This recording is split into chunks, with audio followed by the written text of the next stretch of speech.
Rule 5F, House Rule 11-2H4, the chair may postpone further proceedings today on a question of approving any measure or matter adopting an amendment on which a recorded vote or the ayes and nays are ordered. And without objection, the chair is authorized to declare a recess at any time. Hearing none.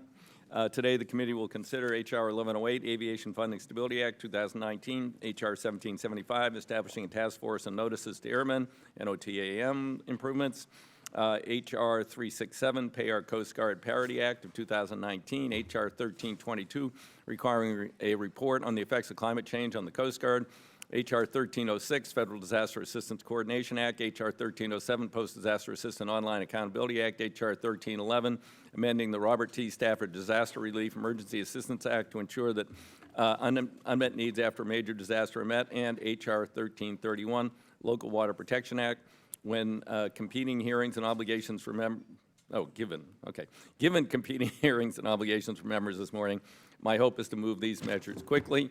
The first item for consideration is H.R. 1108, the Aviation Funding Stability Act.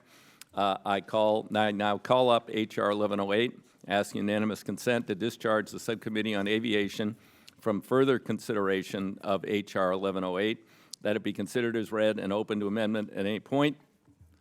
Without objection, so ordered.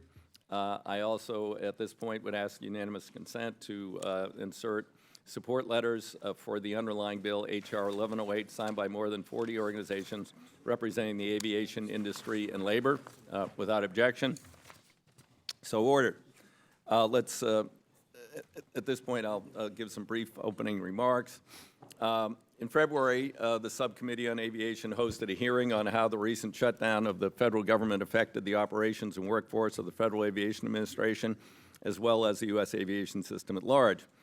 In response, I, along with Aviation Subcommittee Larson, introduced 1108, the Aviation Funding Stability Act of 2019, to ensure all FAA programs function uninterrupted and that all FAA employees remain at work and paid during a future lapse on appropriations.